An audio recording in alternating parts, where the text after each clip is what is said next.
जिन स्वानुभूति से घिरी मम स्वानुभूति मई गिरी। श्री विमल धारा जैन श्रुत आनंद अमृत से भरी। समता प्रवाह बहावती रागादि विकल्प तोड़ी के। माँ सरस्वती प्रतिभा वंदन दृष्टि निज में जोड़ी के। दृष्टि निज में।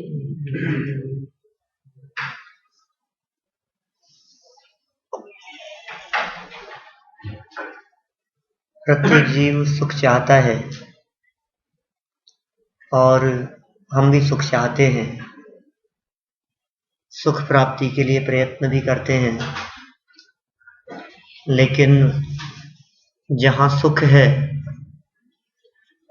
उसका विचार करके उसका उपभोग नहीं कर पाते। अपनी अपनी कल्पना के अनुसार हमने अलग अलग क्षेत्रों में, अलग अलग स्थानों में सुख की कल्पना कर रखी है।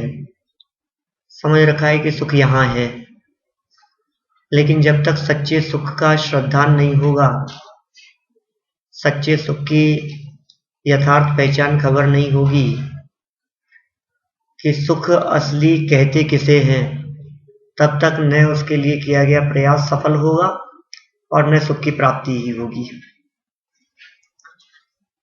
सब जीवों का हित एकमात्र सुख प्राप्त करने में है, और वो जो सुख है वो सुख आकुलता के बिना है। चैड़ालाकार दौलतराम जी कहते हैं तीसरी ढाल में, आत्म को हित है सुख सो सुख आकुलता बिन कहिए। आकुलता शिव माहिन ताते शिव मग लाग्यो चाहिए। आत्मा का हित सुख प्राप्त करने में है। सब जीवों का हित, हमारी भलाई किस चीज में है? कि सुख प्राप्त करने में। आप देख लीजिए, आपको लगता है कि मेरे को ये चीज चाहिए, खाने में ये बन जाए, ऐसा हो जाए, ऐसे कपड़े मिल जाए, ऐसा मकान ऐसी लोकेशन में मेरे पास में हो। जो भी चीज आपको चाहिए, हम कहते हैं उन सब चीजों में कॉमन चीज क्या है? आपको मकान क्यों चाहिए? आपको अच्छे कपड़े क्यों चाहिए? आपको जेवर गहने क्यों चाहिए? आपको अच्छा खान पान क्यों चाहिए? सबके पीछे एक ही चीज दिखाई देगी कि सुखी होने के लिए। इसका मतलब इस जीव का हित तो सुख प्राप्त करने में है, लेकिन अब सुख है किस चीज में? जो सुख ये चाहता है वो सुख किसमें है? तो दौलतराम जी ने कह दिया आगे ही उसी वाक्य को बढ़ाते हुए कि आकुलता बिन कहिए। आकुलता जहां नहीं है वहां सुख है। अब प्रश्न ये खड़ा होता है कि आकुलता कहां नहीं है? आकुलता शिव माहिन है, आकुलता मोक्ष में नहीं है। तो फिर क्या करें? तो इसलिए मोक्ष के मार्ग में लग जाना चाहिए।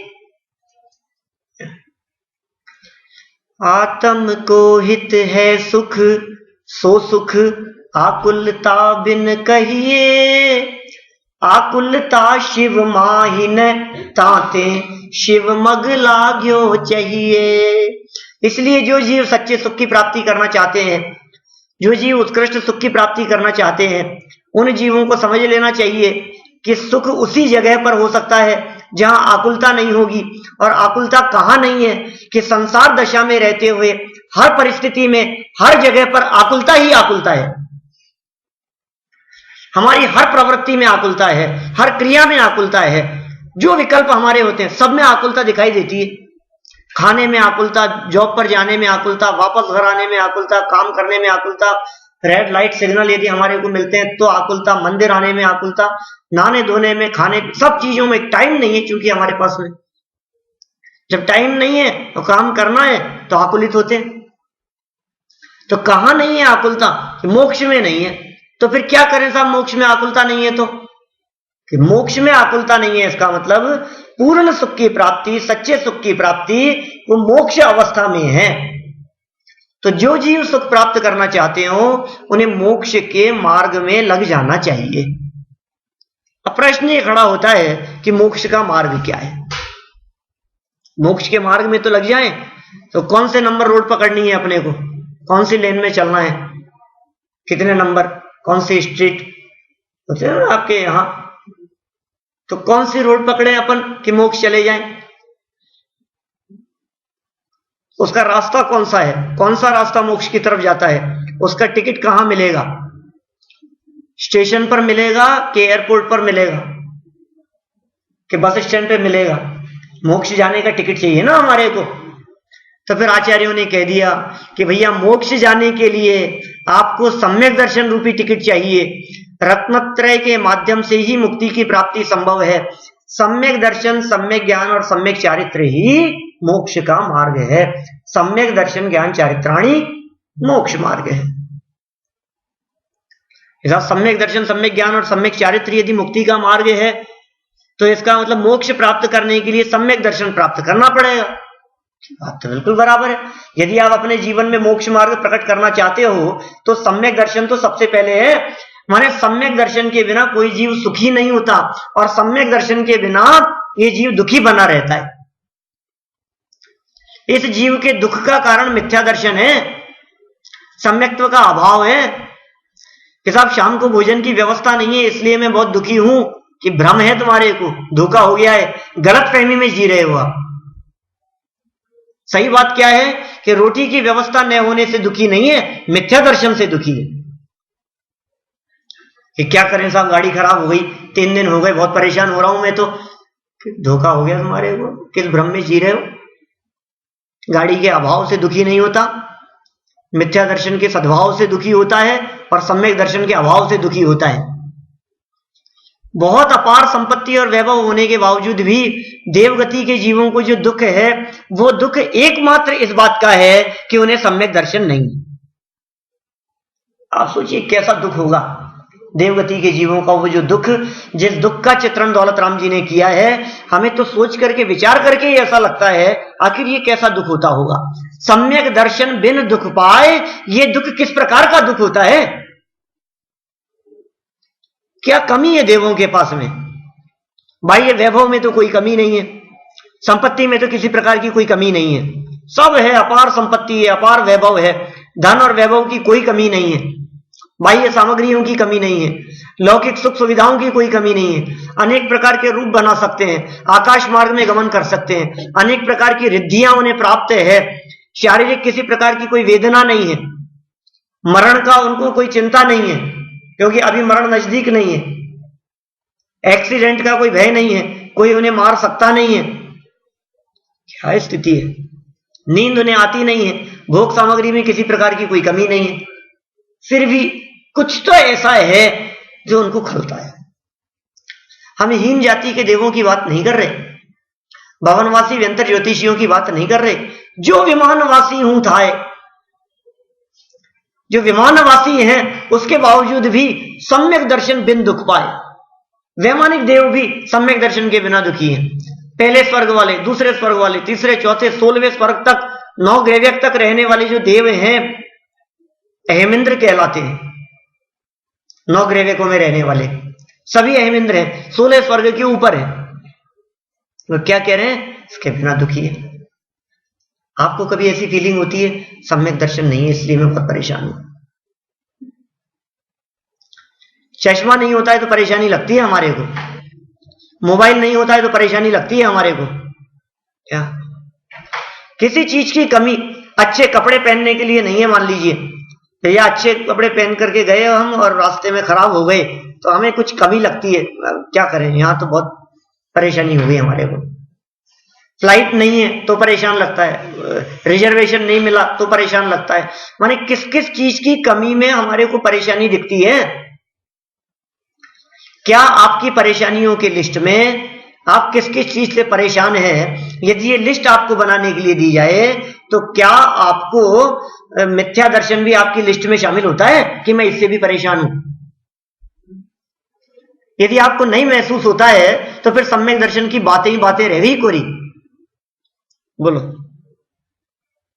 भाई साहब, अपन जो बात कर रहे हैं सम्यक दर्शन प्राप्त करना है साहब, आत्मानुभूति होनी चाहिए साहब, आपके जीवन में आपको आत्मानुभूति सम्यक दर्शन की आवश्यकता महसूस हो रही है क्या? आज यदि हम आपको कहते हैं कि कल आप लिस्ट बना करके लाओ, आप किस किस से परेशान, पहले तो ये नक्की करो कि हम परेशान हैं। अभी तो हम दुखी नहीं है संसार में। अब आप संसार में दुखी नहीं है और आपको मोक्ष ले जाने की बात करें हम, हमें मोक्ष जाके क्या करना है, हम तो यही सुखी है। तो जो व्यक्ति अपने घर गृहस्थी में रहता हुआ सुखी है, जो अपनी लाइफ में बिल्कुल सेट है, जो व्यक्ति ये कहता है कि हमारे को कोई परेशानी नहीं है, अब उसको मोक्ष की क्या जरूरत है? आपको लगता है कि हमारे को मोक्ष जाने की जरूरत है?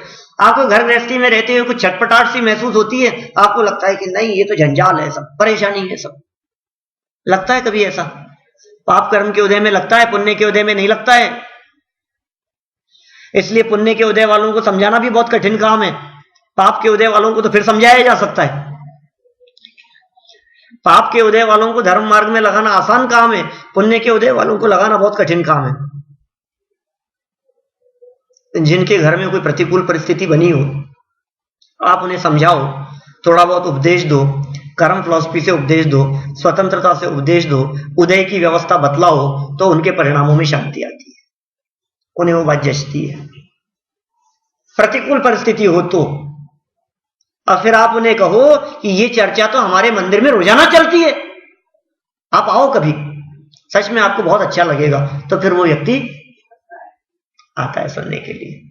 जिस व्यक्ति को कोई परेशानी नहीं है, सब मौज मस्ती से जिसकी लाइफ चल रही है, और आप उसको कहो कि प्रवचन सुनने के, है क्या करना है प्रवचन से, हमारे फुर्सत है नहीं, फालतू काम है, तो रिटायरमेंट के बाद देखेंगे, साल 2 साल में मैं सोचता हूं रिटायरमेंट ले लूंगा, उसके बाद में फिर वो साल 2 साल कब आएंगे क्या पता। कहीं ऐसा तो नहीं है कि हमारी लाइफ ऐसी हो रही है, कहीं ऐसा तो नहीं है कि हम ऐसा सोचते हो कि हमें जरूरत नहीं है सम्यक दर्शन की, और कम से कम अपनी लाइफ को देख करके अपने चिंतन में किसी की व्यक्तिगत बात नहीं करता हूं, लेकिन सब अपने अपने बारे में जरूर विचार करें कि हमारे को सम्यक दर्शन की जरूरत है क्या। आप जब बाजार जाते हैं किसी चीज के अभाव में, जब मार्केट में जाकर के कोई चीज परचेज करके लाते हैं, आज हमारे को इस सब्जी की जरूरत है, आज दूध की जरूरत है, ये लेकर के आना है, ये चीज खराब हो गई, ये चीज लेकर के आनी है, तो आपको कभी ऐसा लगता है कि मेरी लाइफ के अंदर इस चीज की भी कमी है? लगता है सम्यक दर्शन की कमी है? नहीं लगता है सच में, हमें आवश्यकता नहीं लगती सम्यक दर्शन की। फिर मैं कहता हूं चलो कोई बात नहीं, एक बात तो मैंने कही, एक एंगल तो ये बतलाया कि आप परेशान ही नहीं लगते, आपको परेशानियां ही नहीं लगती।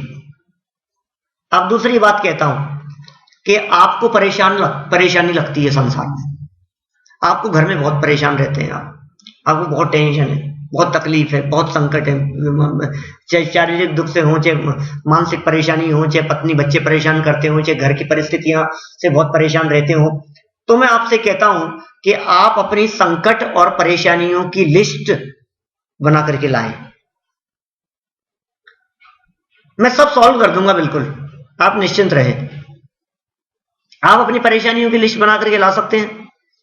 जब कल आप अपनी परेशानियों की लिस्ट बना करके लाते हैं और हम उन्हें चेक करते हैं उस लिस्ट को, तो उस लिस्ट में, आपकी परेशानी की लिस्ट में हमारे को कहीं मिथ्या दर्शन नहीं दिखता है। उस लिस्ट में कहीं ये नहीं दिखाई देता कि मैं इस वजह से भी परेशान हूं।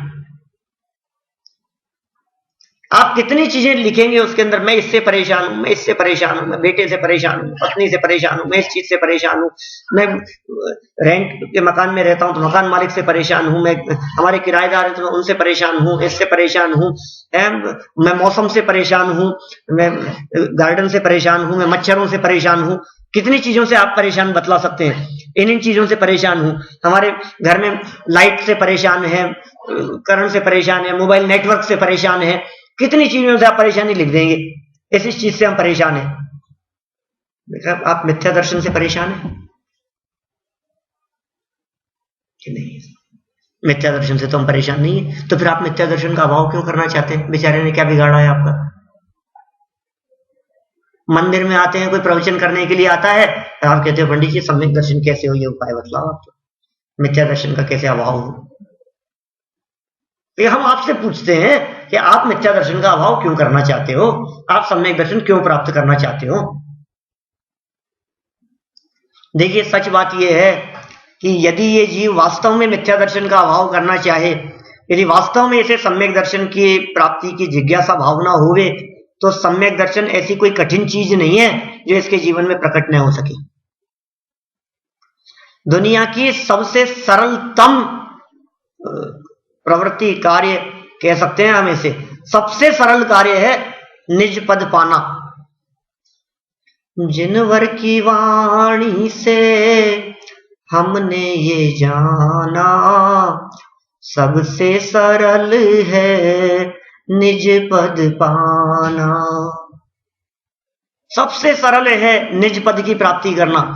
आप क्या बात कर रहे हो, हमारे को तो गाड़ी चलाना सरल लगता है, हमारे को तो खाना बनाना सरल लगता है, हमारे को दुनिया के सब काम सरल लगते हैं। भाई साहब, दादा तो ऐसा कहते हैं कि एक कप चाय का प्याला बना करके पीना वो पराधीन परतंत्र होने से बहुत कठिन काम है, और सम्यक दर्शन बहुत सरल है। एक कप चाय वो कठिन काम है, एक कप चाय का प्याला बना करके पीना कठिन काम है, और सम्यक दर्शन उससे भी सरल है। चाय तो दिन में 3 बार बना करके पीते हैं। कि हाँ, आपको पता नहीं है, आपको ये सुविधाएं उदय प्रमाण मिल गई हैं, इसलिए आपको ऐसा लगता है कि बहुत सरल है। आप उस परिस्थिति की कल्पना कीजिए कि बहुत लंबी दूरी पर हाईवे पर कहीं जा रहे हो और रास्ते में जंगल में कहीं गाड़ी खराब हो जाए और फिर चाय न मिलने से सर दर्द करता हो। अब बोलो आप अब क्या करेंगे चाय के लिए। अब तो चाय कैसे भी करके चाहिए, अब कैसे मिलेगी, कुछ भी नहीं है यहां तो। मुश्किल से दूध मिल गया, कहीं से व्यवस्था हो गई, तो अब उस दूध का क्या करें। बर्तन नहीं है, चाय की पत्ती नहीं है, चीनी नहीं है, और भी ये सब साधन मिल जाए तो अग्नि नहीं है, ईंधन यदि मिल जाए तो लाइटर नहीं है जलाने के लिए। एक एक चीज में कितनी परतंत्रता, एक एक चीज को जुटाने में हो सकता है 2-4 घंटे निकल जाएं, और उसके बावजूद भी वो मिले इस बात की कोई गारंटी नहीं, क्योंकि वो परतंत्र है। संयोगों का प्राप्त करना उदय अधीन है, हमारे अधीन नहीं है, हमारे पुरुषार्थ के ऊपर निर्भर नहीं करता है। लेकिन सम्यक दर्शन की प्राप्ति के लिए आपको क्या चाहिए, बोलो किस चीज की जरूरत है सम्यक दर्शन की प्राप्ति के लिए। कौन सा रॉ मेटेरियल चाहिए जिससे हमें सम्यक दर्शन की प्राप्ति हो। श्रद्धा चाहिए, हमारे पास है ना श्रद्धा। श्रद्धा नाम का गुण हमारे पास में है या नहीं है। उस श्रद्धा के सम्यक परिणमन का नाम ही तो सम्यक दर्शन है। श्रद्धा की सत्यता, सच्चाई, भरोसा, आत्मा पर भरोसा और परमात्मा पर भरोसा, व्यवहार से देवशास्त्र गुरु पर भरोसा, 7 तत्वों पे भरोसा और निश्चय से अपने त्रिकाली ध्रुव आत्मा पे भरोसा, इसी का नाम तो सम्यक दर्शन है। अब इसके लिए हमें कौन सी जगह पर जाने की जरूरत है। हमने कहा सच्चा सुख मुक्ति में प्राप्त होता है, मोक्ष अवस्था में सच्चे सुख की प्राप्ति होगी, और मोक्ष का मार्ग सम्यक दर्शन है। अब इस सम्यक दर्शन के लिए कौन से क्षेत्र पर जाएं। गिरनार जी जाएंगे, पालीताना जाएं, सम्य शिखर जी जाएंगे, चंपापुर पावापुर जी जाएं, कि कैलाश की यात्रा करके आए। बोलो कौन से क्षेत्र की वंदना और यात्रा करके आए कि जहां से हमारे को सम्यक दर्शन मिल जाए। कितने उपवास करेंगे सम्यक दर्शन हो जाए। कौन सा शास्त्र पढ़ेगा। सब पंडित जी एक बात बता दो हमारे को, हमें सम्यक दर्शन प्राप्त करना है, कौन सा शास्त्र पढ़े, कौन सा शास्त्र पढ़ने से सम्यक दर्शन होगा। किसी शास्त्र को पढ़ने से सम्यक दर्शन नहीं होगा, क्योंकि सम्यक दर्शन शास्त्र से नहीं होता, सम्यक दर्शन पराधीन नहीं है। तो फिर क्या खाएं पिए साहब कि जिससे सम्यक दर्शन हो जाए। हाँ, किस किस चीज का त्याग करें, कौन कौन से अभक्ष्य पदार्थ का त्याग करें।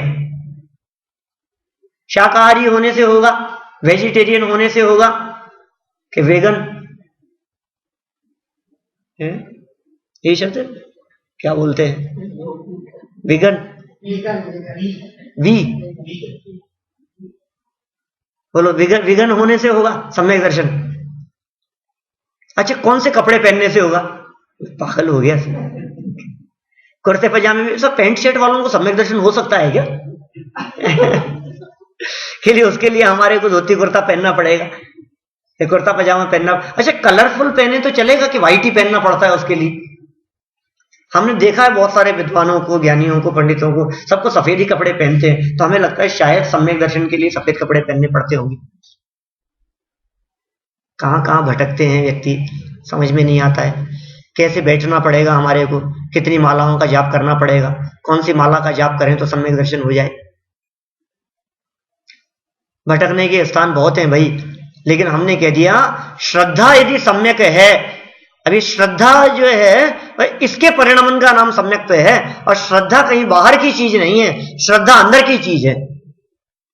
अब श्रद्धा किसकी हो? तो जब शास्त्रों में देवशास्त्र गुरु की श्रद्धा को सम्यक दर्शन कहा जाता है, तो इस जीव के मन में ये बात आती है कि देवशास्त्र गुरु की श्रद्धा, अच्छा श्रद्धा मतलब भरोसा, हाँ मतलब भगवान पे भरोसा होना चाहिए। देखो भाई, आपको सम्यक दर्शन प्राप्त करना है ना, तो भगवान पे भरोसा रखो, हो जाएगा सम्यक दर्शन। जैसे कहते हैं ना कि अब डॉक्टरों ने जवाब दे दिया, आप भगवान पे भरोसा रखो, उससे भगवान पे भरोसा, भगवान भला कर देंगे। लोग इसको भी भरोसा कहते हैं। भगवान कुछ नहीं कर सकते, इस भरोसे की बात चल रही है यहां। भगवान का स्वरूप वीतरागी है, इस भरोसे की बात चल रही है।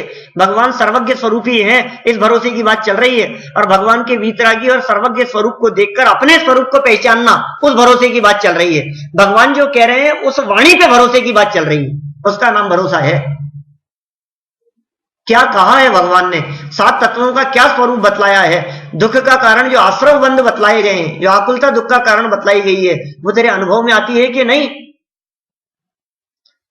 टोडरमल जी बार बार मोक्ष मार्ग प्रकाशक के अंदर ये बात कहते हैं कि भैया हमने जो ये उपाय बतलाए हैं, हमने जो ये संसार दुख बतलाए हैं, ये दुख तुझे अनुभव में आते हैं या नहीं, हमारे कहने से मत मानना। शास्त्रों में जो बातें कही गई है, ये बातें हमारे कहने से मत मानना। तुम्हें भरोसा है कि नहीं, तुम्हें विश्वास होता है कि नहीं, तुम्हें अनुभव में आती है कि नहीं ये बात। अब बोलो श्रद्धा सम्यक करने के लिए क्या करें? क्या आत्मा का स्वरूप जानो आप, क्योंकि जब तक आप आत्मा का स्वरूप नहीं जानेंगे तब तक आत्मा के स्वरूप के ऊपर श्रद्धा कैसे होगी। जैसे देखो, आपको भरोसा करने के लिए किसी भी चीज पर भरोसा तब तक नहीं होता जब तक आप उसे जानते नहीं है, पहचानते नहीं है। आपको हमने किसी व्यक्ति से मिलवाया और हमने कहा कि पंडित जी आप इसके ऊपर पूरा भरोसा, सब हम कैसे कर लें भरोसा किसी नए आदमी पर?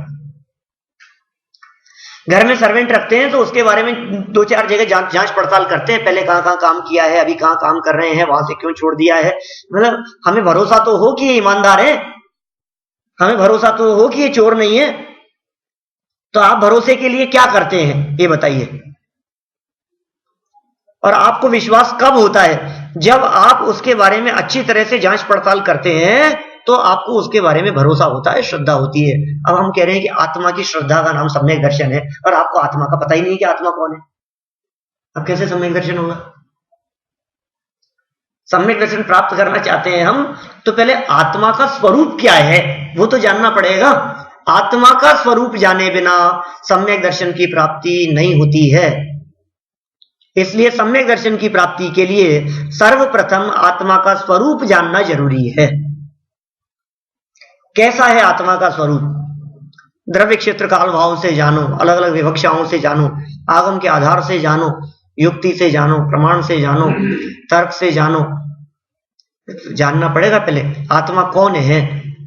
कहीं ऐसा तो नहीं है कि आत्मा को हम कोई ऐसी वस्तु समझ रहे हो, हाँ आत्मा भी कोई चीज है, जैसे हम कंप्यूटर के बारे में जानते हैं ऐसे हमें आत्मा के बारे में जानते हैं, ऐसा नहीं है। देखिए, अनुभूति के लिए ये अनुभूति प्रत्यक्ष होती है कि परोक्ष होती है? प्रत्यक्ष होती है, कंफर्म है बिल्कुल। मैं परोक्ष अनुभूति की बात करता हूं। अब आप कहेंगे साहब कैसी बात कर रहे हो, अनुभव और परोक्ष, ये बात तो कुछ जच नहीं रही है हमारे को। अनुभव तो प्रत्यक्ष ही होता है, अनुभव परोक्ष कैसे होगा? अनुभव मतलब फीलिंग। हमारे सर दर्द हो रहा है तो सर दर्द का जो अनुभव है वो तो प्रत्यक्ष कर रहे हैं ना हम, वो परोक्ष कैसे हो सकता है? ऐसा थोड़ी ना है कि हमने डॉक्टर को दिखाया और उसने कुछ टेस्ट लिख दिया और हमने वो टेस्ट कराया, उसकी जो रिपोर्ट आएगी उस रिपोर्ट से जांचेंगे हम कि हमारे सर दर्द हो रहा है कि नहीं हो रहा है। उस सर दर्द को रिपोर्ट से देखना, ये तो उस सर दर्द को परोक्ष देखना है, और जो फीलिंग हमारे को हो रही है ये प्रत्यक्ष फीलिंग हो रही है। हम प्रकट इस बात को अनुभव करते हैं तो हमें ऐसा लगता है कि अनुभव तो प्रत्यक्ष ही होता है, अनुभव परोक्ष नहीं होता। लेकिन मैं ये कहता हूं आपसे कि जब तक परोक्ष अनुभूति नहीं होगी तब तक प्रत्यक्ष अनुभूति नहीं होती। कौन सी नई बात आ गई है, ये कहां से ले आए आप ये बात? आचार्य देवसेन स्वामी ने एक प्रकरण लिखा है, उसमें उन्होंने परोक्ष अनुभूति की चर्चा की है। अपने घर की बात नहीं कहता हूं। और उन्होंने कहा है ऐसा, यावत व्यवहार निश्चयाभ्याम तत्वम अनुभवती तावत परोक्ष अनुभूति प्रत्यक्ष अनुभूति नए पक्षातीता। क्या? जब तक ये जीव व्यवहार और निश्चय के माध्यम से आत्मानुभव करने के प्रयास करता रहता है, तत्व का अनुभव करने का प्रयास करता रहता है, तब तक वो परोक्ष अनुभूति है। और प्रत्यक्ष अनुभूति नए पक्ष से अतीत अर्थात निर्विकल्प हुआ करती है। माने प्रत्यक्ष अनुभूति तो निर्विकल्प है, आत्मानुभूति की बात कर रहे हैं हम, आत्मानुभव की बात कर रहे हैं। प्रत्यक्ष अनुभूति निर्विकल्प है, लेकिन परोक्ष अनुभूति के बिना प्रत्यक्ष अनुभूति नहीं होती। जैसे मैं आपको बतलाऊं, आपके दिमाग में आपके द्वारा किए जाने वाले कार्यों की लिस्ट में सम्यक दर्शन प्राप्त करना है, ये काम है क्या? ये लिस्ट में है क्या आपके? हमने अभी आपसे पूछा कि आज तारीख कितनी हो गई? 11 तारीख है ना आज? 10 है। अच्छा, इसमें वो इंडिया का टाइम दिखा रहा है, वहां 11 हो गई, 11 बज के मतलब सुबह 6:03 हो गए वहां इंडिया में। चलिए, तो 10 तारीख है आज। 11 तारीख को कल आप दिन भर में आपके पास में क्या क्या काम है, आप उसकी एक लिस्ट बना सकते हैं। हम सुबह से क्या क्या करेंगे, तो कल शाम तक आपको क्या क्या काम करने हैं इसकी पूरी एक लिस्ट बनाई जा सकती है ना। हम सोएंगे, फिर सुबह उठेंगे, फिर इतने इतने कार्य करेंगे, नहाना धोना, ये पूजन, मंदिर जाना, के ब्रेकफास्ट करना, फिर उसके बाद में हमारे को ऑफिस जाना है, फिर वहां ऑफिस के अंदर ये काम है, उनके साथ में अपॉइंटमेंट है, उनसे मिलना है, इसके साथ में हमारी डीलिंग है? कल तो ये बहुत जरूरी काम है, कल उसको एक फोन करना है, वहां से उसको ऑर्डर देना है, इससे मंगवाना है, उसका हिसाब किताब चेक करना है, ये सारा सब कुछ देखा हमने। शाम को भोजन, ये नाश्ता, प्रवचन सुनना हो तो वो भी उसके अंदर शामिल हो जाएगा। पूरी हमने लिस्ट बना दी। कोई काम ऐसा भी होगा जो आपको तुरंत याद आ जाएगा, वो भी बीच बीच में होते रहेंगे, लेकिन उस लिस्ट में सम्यक दर्शन प्राप्त करना काम ही नहीं है। आपको सम्यक दर्शन प्राप्त करना है कि नहीं करना है?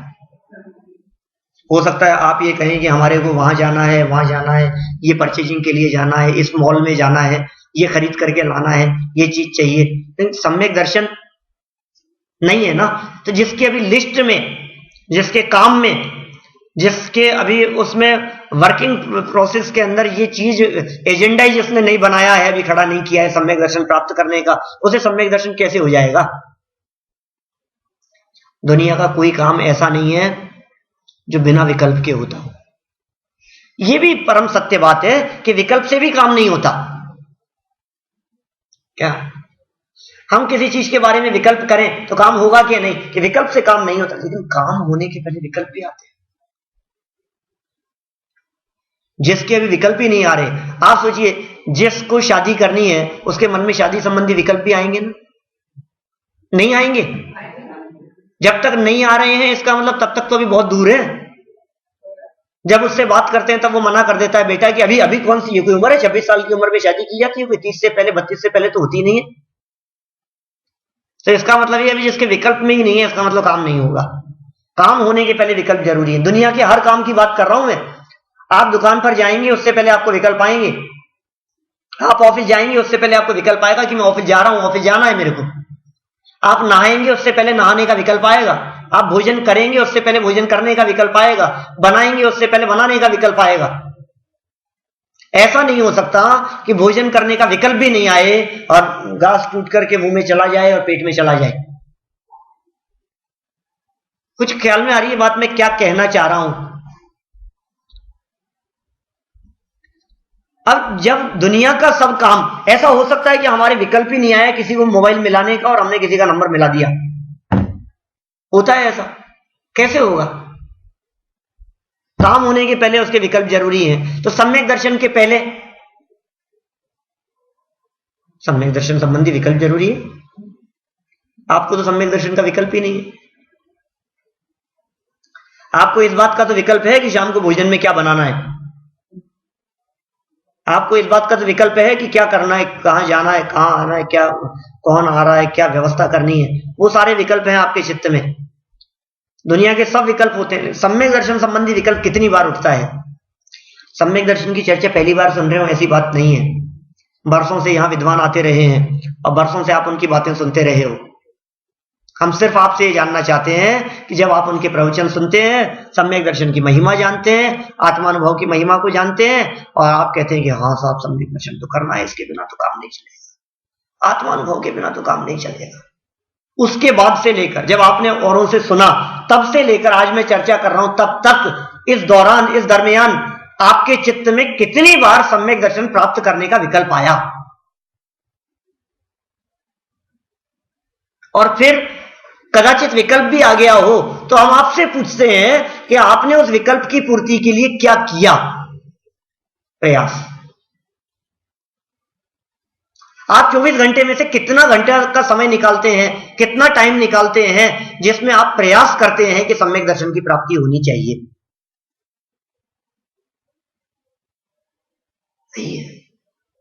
है ही नहीं। आपके पास में मॉर्निंग वॉक का टाइम है, आपके पास में घूमने फिरने का टाइम है, आपके पास में मंदिर आने का टाइम है, पूजा के लिए समय निकाल लेते हैं, स्वाध्याय के लिए समय निकाल लेते हैं, लेकिन पूजा करते करते तो सम्यक दर्शन नहीं होगा, स्वाध्याय करते करते तो सम्यक दर्शन नहीं होगा। सम्यक दर्शन के लिए आत्म स्वरूप के बारे में चिंतन मनन करना पड़ेगा। हमें बताइए, एकांत चित्त, शांत चित्त होकर, सर्व तरफ के विकल्प तोड़कर, सारे क्रियाकलापों को बंद करके, हाथ पे हाथ धर के शांति से 10-15 मिनट, आधा घंटा उस आत्म स्वरूप के बारे में विचार चिंतन करने का क्या आप प्रयास करते हैं? आप क्या सोचते हैं कि रोटी खाते खाते, लड्डू खाते खाते आत्मा का अनुभव हो जाएगा? होगा कि नहीं बतलाओ? लड्डू खाने से आत्मा का अनुभव होगा कि नहीं? आत्मा का स्वाद नहीं आएगा लड्डू खाने से? लड्डू खाने से लड्डू का स्वाद आएगा, आत्मा का स्वाद कैसे आएगा? बहुत सिंपल सी बात है। हम जिन क्रियाकांडों में उलझे रहते हैं उन क्रियाकांडों में सम्यक दर्शन की प्राप्ति नहीं होगी। किसी भी प्रकार की क्रिया लगा लो आप, क्योंकि उस क्रिया से सम्यक दर्शन का संबंध नहीं है। इसलिए सबसे पहले सम्यक दर्शन संबंधी विकल्प, सम्यक दर्शन संबंधी तीव्र उत्कंठा हमारे हृदय में हो, फिर हम कहते हैं अब ये पात्र जीव दिखाई देता है सम्यक दर्शन प्राप्त करने के लिए। अब ऐसा लगता है कि शायद ये सम्यक दर्शन प्राप्त कर लेगा, और साहब ये बहुत पुरुषार्थी, ये तो जो ठान लेता है ना एक बार, आपने ठान लिया क्या सम्यक दर्शन प्राप्त करने के लिए? करना ही है?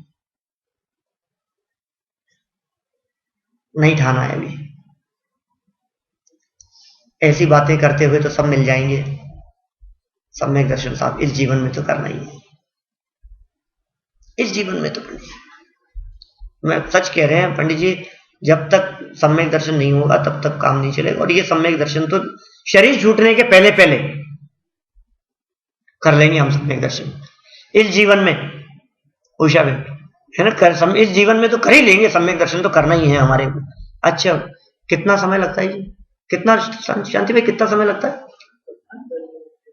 अंतर्मुहूर्त में हो जाता है। अंतर्मुहूर्त बोले तो कितना समय होता है? अंतर्मुहूर्त मतलब कितना टाइम? 48 मिनट, पौन घंटा। पौन घंटा तो बहुत ज्यादा होता है, सेकंड लगती है श्रद्धा में। और क्या है, आत्मा पर का विकल्प टूटा और अपने में गया, सम्यक दर्शन की प्राप्ति हुई। जो काम पौन घंटे में हो सकता है, जो काम इतना जरूरी है, जिस काम के बारे में आप ये कह रहे हैं कर ही लेना है हमारे को ये जीवन छूटने के पहले पहले, हम आपसे पूछते हैं आपका जीवन कब पूरा हो रहा है? कब पूरा हो रहा है जीवन? साहब अगले पल का ही भरोसा नहीं है। तो जब अगले पल का भरोसा नहीं है और जीवन अगले पल यदि पूरा हो गया तो फिर आपके संकल्प का क्या होगा कि जीवन छूटने के पहले सम्यक दर्शन लेना है? ये बताओ हमारे को, इतना जरूरी चीज है या नहीं? आपको नहीं लगता है कि इतना जरूरी है जिसकी आप बात कर रहे हैं, जो आप संकल्प की बात कर रहे हैं, आपके उस संकल्प का क्या औचित्य रह गया?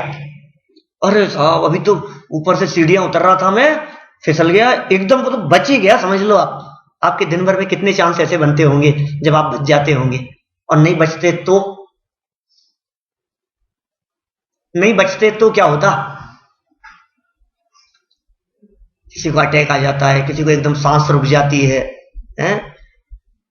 कि गैस कई बार ऐसी बन जाती है, ऐसी चढ़ जाती है कि बिल्कुल ऐसा लग रहा है कि अब तो कई बार बनती है ऐसी परिस्थितियां। सीढ़ियां उतरते समय, रोड क्रॉस करते समय जब झटका लगता है एकदम हमारे को, तब लगता है आज तो बस गए होते, बच गए।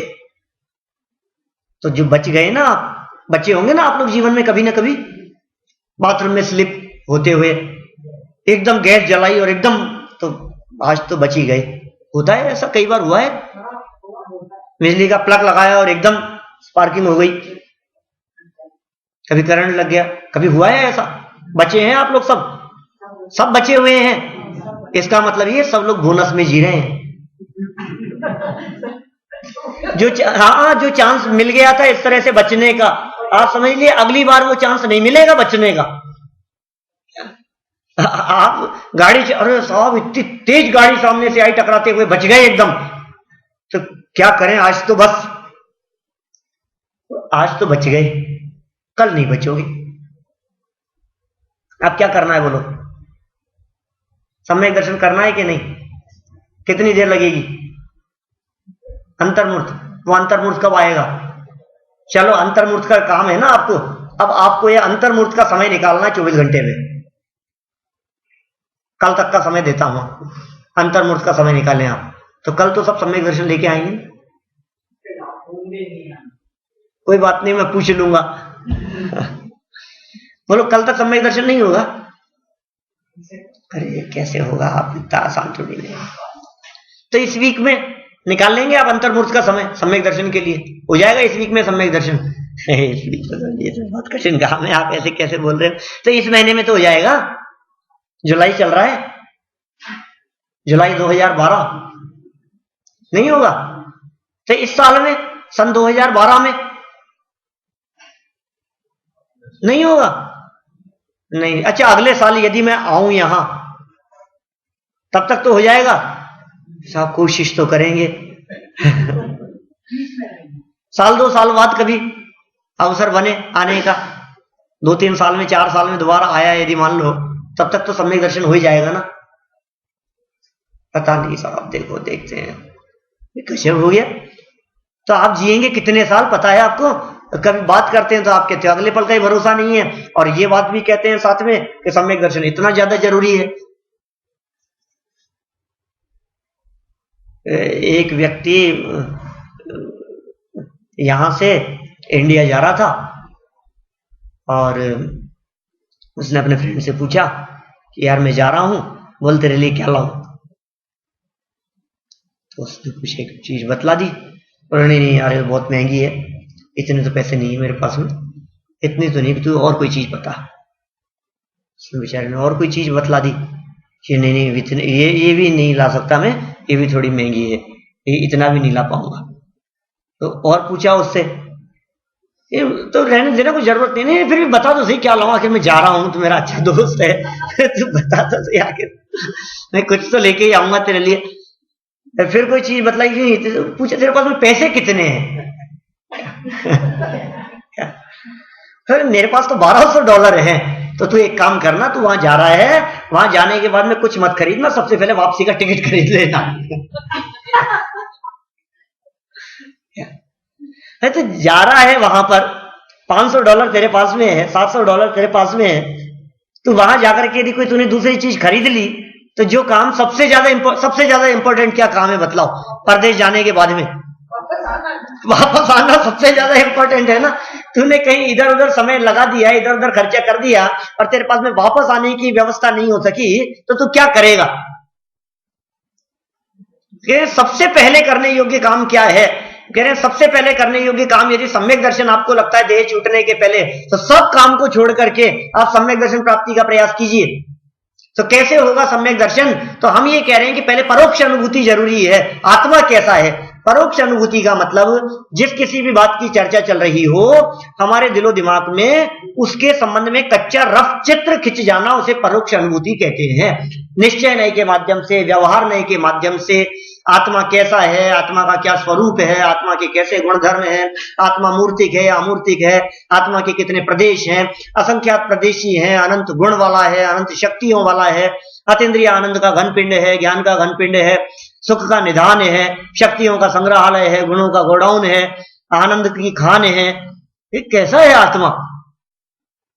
आपको आत्मा की खबर है क्या कि आत्मा कैसा है, आत्मा कैसा होता है? कि हाँ साहब, आत्मा तो कैसा होता है, वो सफेद साड़ी में लहराते हुए हमने देखी है कई बार। क्या देखा है तुमने? कौन से आत्मा की चर्चा कर रहे हो तुम? जब हम आत्मा का अनुभव करने के लिए बैठते हैं तो फिर हम ऐसे ही स्वरूप का ध्यान करते हैं, सफेद सफेद। तो सफेद सफेद आत्मा का ध्यान करता है, इसलिए आत्मा का ध्यान होता नहीं, क्योंकि आत्मा सफेद नहीं है। तुम ध्यान करने के लिए बैठते हो और आत्मा को देखना चाहते हो, इसलिए आत्मा दिखती नहीं है, क्योंकि आत्मा अमूर्तिक है, आत्मा वर्ण गुण से रहित है, आत्मा वर्णातीत है, इसलिए वर्ण से पकड़ में आने योग्य नहीं है। आत्मा का कोई कलर नहीं है। और शास्त्रों के अंदर भी धवल, शुभ्र, उज्जवल और न मालूम कैसे कैसे शब्द दे दिए गए हैं, तो हमें ऐसे लगता है वो सफेद सफेद सा कुछ आत्मा का चिंतन करने लगते हैं हम। तो शास्त्रों के हिसाब से पहले आत्मा का निर्णय करने का प्रयास करो कि आत्मा है कौन। देखिए, जिस व्यक्ति को सम्यक शिखर जी जाना है, वो व्यक्ति सम्यक शिखर जी जाने के पहले सम्यक शिखर जी की जानकारी लेता है कि नहीं, और कितनी जानकारी लेता है? 2 महीने बाद में जाना है तो 2 महीने से उसके दिलो दिमाग में सम्यक शिखर संबंधी विकल्प चलने लगते हैं। सम्यक शिखर कैसा पर्वत है, अच्छा इतनी हाइट है, अच्छा इतनी टोक है वहां पर, वहां मौसम कैसा रहता है, कितना चलना पड़ता है, कितने बजे उठ करके जाते हैं, क्या होता होगा है। फर्स्ट वहां जाते हैं तो चौपड़ा कुंड है, वहां ये है, और वहां आगे जाएंगे तो गणधर और पता नहीं सारा जो भी है स्वरूप वहां का, कहां कहां पर क्या क्या है, ये सारा हमारे दिलो दिमाग में एक कच्चा चित्र सुन सुन करके, अभी देखा नहीं है, अभी हम कभी गए नहीं है वहां, कभी हमने सम्यक शिखर जी देखा नहीं है, तो भी सम्यक शिखर जी के बारे में सुन सुन करके हमारे दिमाग में एक कच्चा चित्र बनता है। उस चित्र का नाम है परोक्ष अनुभूति। समझ में आ रही है आपको? ये परोक्ष अनुभूति आपको हर विषय के संदर्भ में होती है। आपको यदि कोई बिजनेस करना है तो बिजनेस शुरू करने के पहले आपके दिमाग में उसकी परोक्ष अनुभूति होगी। मेरा ऐसा शोरूम होगा, मैं ऐसा ऐसा बनाऊंगा, मैं ऐसा केबिन बनेगा, इस तरह से क्लाइंट होंगे, फिर वहां से ऐसे ऐसे माल खरीदेंगे, ऐसा करेंगे, ऐसा प्रोडक्शन करेंगे, ऐसा सेल सप्लाई करेंगे, इसे इतना प्रॉफिट। ये आपके दिमाग में उसका एक चित्र खिंचता है। मकान बनाने के पहले मकान का रफ चित्र आप इंजीनियर के माध्यम से डिस्कस करके एक पेपर पर ड्रॉ करते हैं, माने एक कच्चा चित्र बनता है एक दिमाग में, और फिर वो कच्चा चित्र बनने के बाद में फिर वो फाइनलाइज होता है, ऐसा बनता है। तो आपके दिमाग में आत्मा का चित्र बना आज तक कभी नहीं बना। जब तक आपके दिमाग में आत्मा का चित्र ही नहीं बना, आत्मा का स्वरूप ही पता नहीं है, शास्त्रों के माध्यम से हमने जाना ही नहीं है, शास्त्रों के माध्यम से हमने पढ़ा ही नहीं है, उस आत्मा का स्वरूप जानने की हमने कोशिश ही नहीं की है, और हम बात करें सम्यक दर्शन की, कैसे होगा बोलो सम्यक दर्शन? क्या करें, क्या करें? उस आत्म श्रद्धान का नाम सम्यक दर्शन है। देव शास्त्र गुरु के श्रद्धान को जो सम्यक दर्शन कहा है, वो व्यवहार से सम्यक दर्शन कहा है। देव शास्त्र गुरु के स्वरूप के श्रद्धान का नाम सम्यक दर्शन, और उनका स्वरूप कैसा? जैसा अरिहंतों का स्वरूप वैसा मेरा स्वरूप। ये उनके स्वरूप की श्रद्धा, कि उनके स्वरूप की श्रद्धा में तो परद्रव्य की श्रद्धा हो गई ना, कि नहीं, उनके स्वरूप की श्रद्धा माने अपने स्वरूप की श्रद्धा। सम्यक दर्शन तो अपनी श्रद्धा का नाम ही है, पर की श्रद्धा का नाम सम्यक दर्शन नहीं है। लेकिन विकल्पात्मक भूमिका में आत्मा का द्रव्य क्षेत्र काल भाव से निर्णय। आत्मा कैसा है, द्रव्य कैसा है, क्षेत्र कैसा है, काल कैसा है, भाव कैसा है, कोई भी टॉपिक के बारे में निर्णय करने के संदर्भ में इन 4 बातों के आधार पर निर्णय किया जाना चाहिए। द्रव्य क्षेत्र काल भाव के आधार पर निर्णय करने का प्रयास करें। देखो, द्रव्य का मतलब होता है, इनको यदि मैं प्रश्नवाचक शब्दों में कहूं तो कौन, कहां, कब, क्यों। द्रव्य माने कौन, क्षेत्र माने कहां, काल मतलब कब, और भाव मतलब कैसे या क्यों। 4 क कह दिए अपन ने, कौन, कहां, कब, कैसे। 4 बातें हो गई किसके बारे में, द्रव्य, क्षेत्र, काल और भाव। इन 4 में से एक भी चीज को मिस कर दो आप कहीं भी, तो आपकी जिज्ञासा बनी रहेगी, शंका का समाधान नहीं होगा। किसी भी चीज के बारे में आप कोई भी वाक्य बोलिए, आप कोई भी चर्चा कीजिए, उस चर्चा में आपको ये 4 बातें चाहिए। आपको पता है उनका एक्सीडेंट हो गया, अब आप कहिए किसका? जैसे ही हमने कहा आपको पता है उनका एक्सीडेंट हो गया, किसका माने कौन, द्रव्य।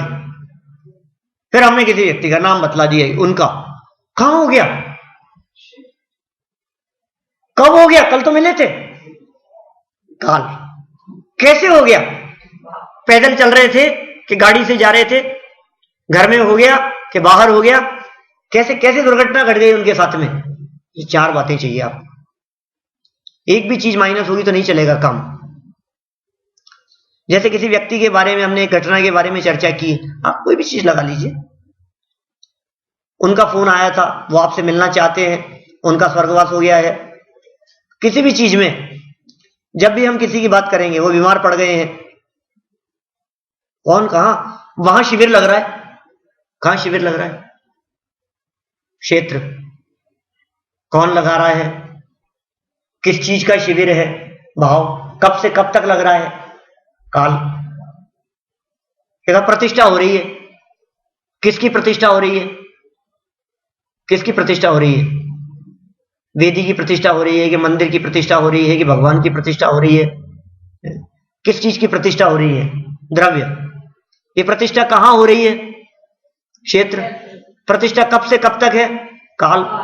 प्रतिष्ठा का उद्देश्य क्या है, भाव, क्यों हो रही है, कैसे हो रही है, उसका भाव। ख्याल में आ गई आपको।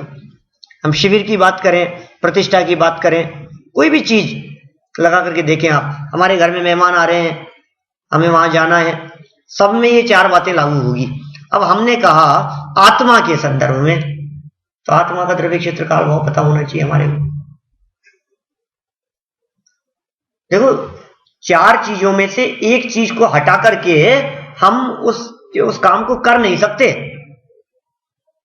हमने, हमारे यहां घर में बेटे की शादी है, क्या आप कल्पना करें, शील की शादी में जो निमंत्रण पत्र है, उस निमंत्रण पत्र में इन 4 चीजों में से एक चीज प्रिंट होने से मिस हो जाए,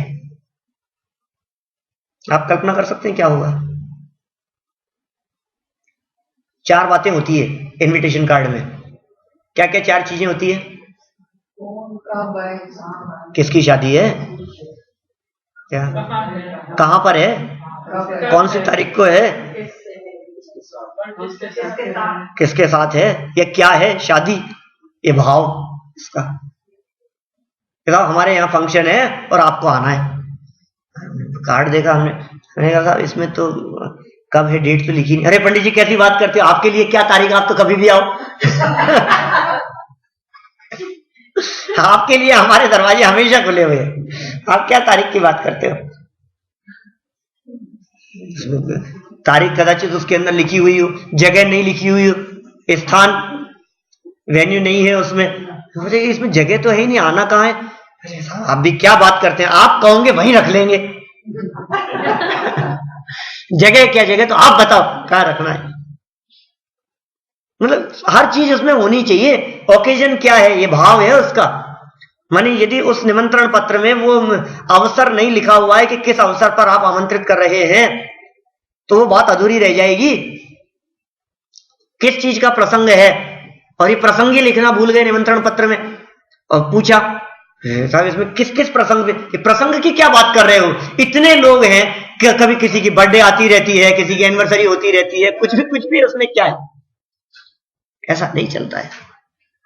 चारों चीजें जरूरी है, चार में से एक भी माइनस हो जाए तो बात ही अधूरी है, वो किसी काम का ही नहीं है। आत्मा द्रव्य है, आत्मा के बारे में हमने जाना कि आत्मा द्रव्य है, लेकिन क्षेत्र क्या है, कौन से क्षेत्र में है। अब दो प्रकार से क्षेत्र की चर्चा की जा सकती है, एक स्व क्षेत्र और एक पर क्षेत्र। कहां पर है आत्मा, लौकिक क्षेत्र की बात करेंगे तो पर क्षेत्र होगा, और असंख्यात प्रदेशों की बात करेंगे, आत्मा मिलेगा कहां, ये तो पता होना चाहिए ना हमारे को। जिस आत्मा की तलाश है वो आत्मा कहां मिलेगा, जिसकी तुझे तलाश है वो तेरे पास है कि नहीं, ऐसा तेरे पास है वो है ना। क्या ऐसी पंक्ति आती है कुछ, जल में रहते हुए भी मछली को प्यास है, अचरज है जल में रह के भी मछली को प्यास है। इसी उसी की पंक्ति है, कोई स्तुति भजन है कहीं का कोई प्राचीन। अब यहाँ तो अब चलते नहीं आप लोगों के, तो कुछ है ना, हिंदुस्तान में तो कोई होता तो सामने से सुना भी देता इतने लोगों में से किए वो भजन है उसी की लाइन है, जिसकी तुझे तलाश है वो तेरे पास है।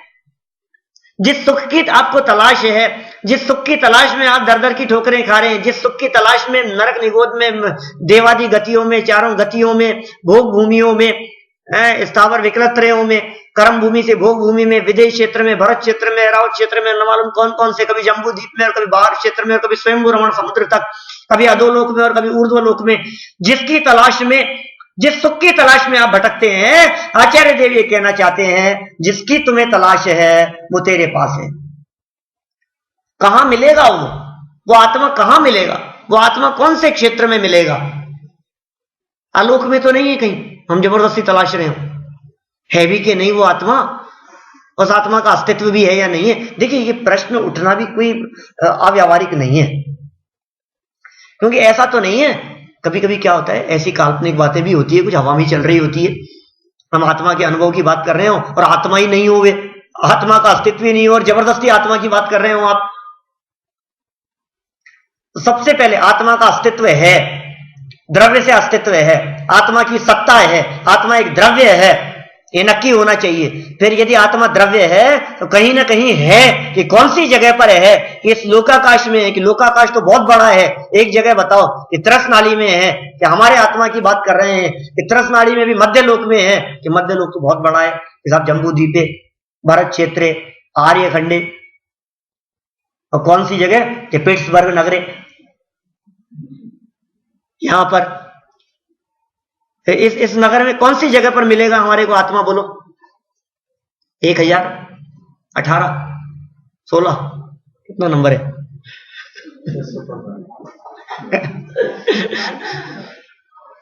घर के नंबर की बात कर रहा हूं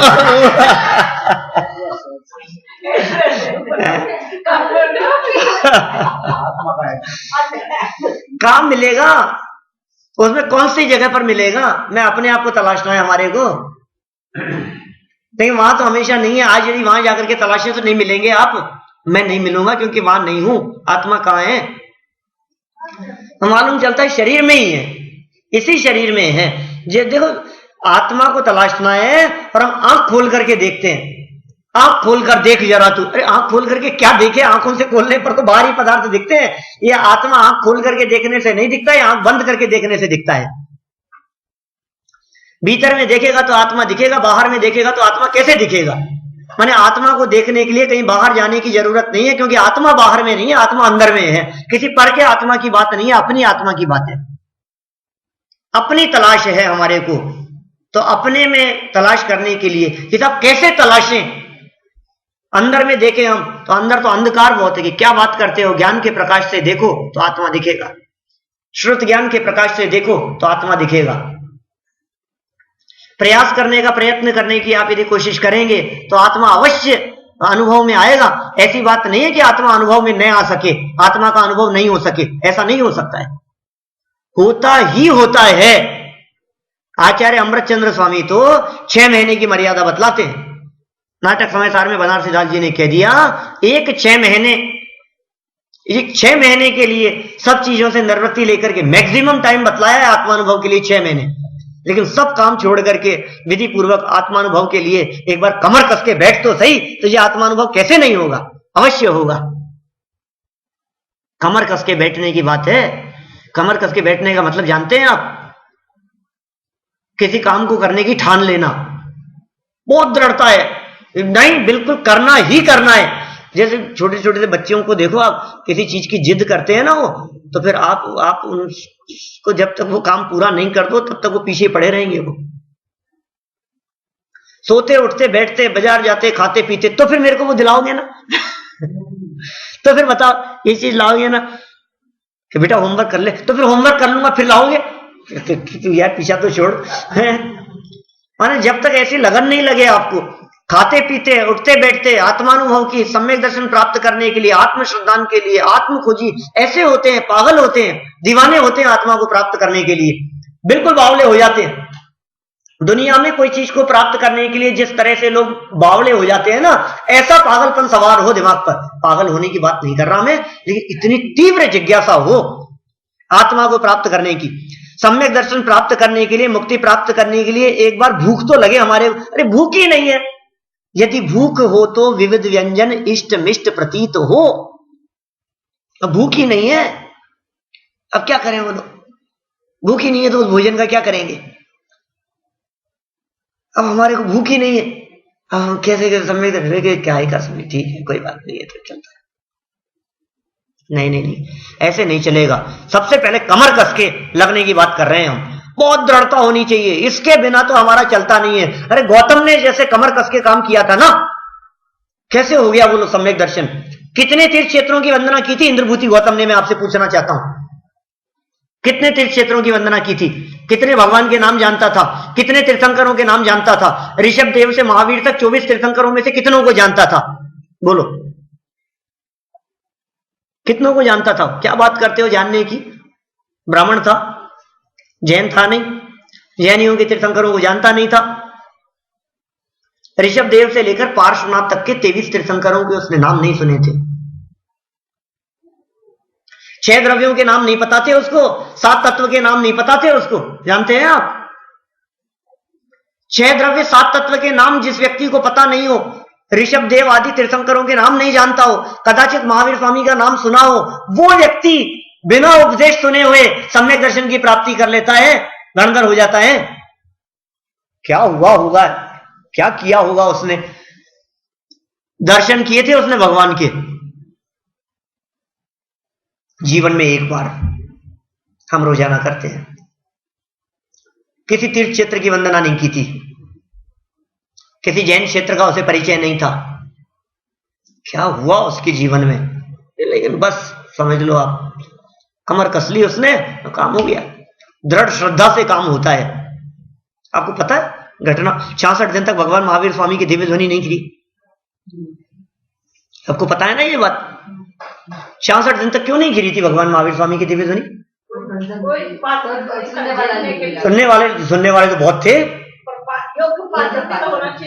योग्य पात्र को क्या कहते हैं? तीर्थंकरों के लिए योग्य पात्र कौन है? गणधर। गणधर माने गणधर नहीं था। व्यवस्था किसके पास में थी? इंद्र के पास में। तो व्यवस्था की क्यों नहीं उसने? इंद्र के पास में थी ना व्यवस्था। सब जगह घोषणा कर दी उसने, सब जगह निमंत्रण भिजवा दिए, जगह जगह इनविटेशन दे दिए, ईमेल भेज दिए कि आना है साहब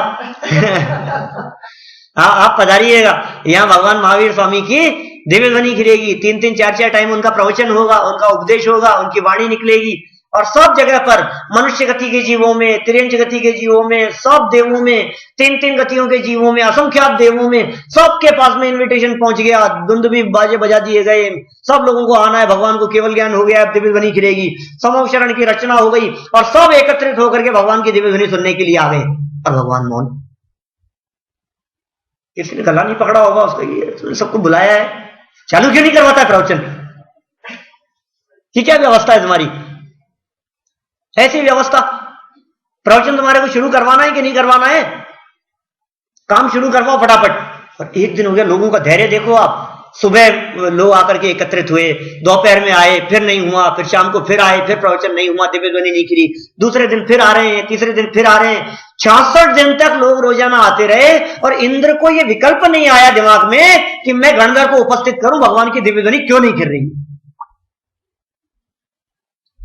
धवला में प्रश्न उठाया इस तरह का कि 66 दिन तक भगवान महावीर स्वामी की दिव्य ध्वनि क्यों नहीं खिली, और उसका जवाब दिया कि क्या जवाब दिया कि चूंकि उस समय गणधर का अभाव था।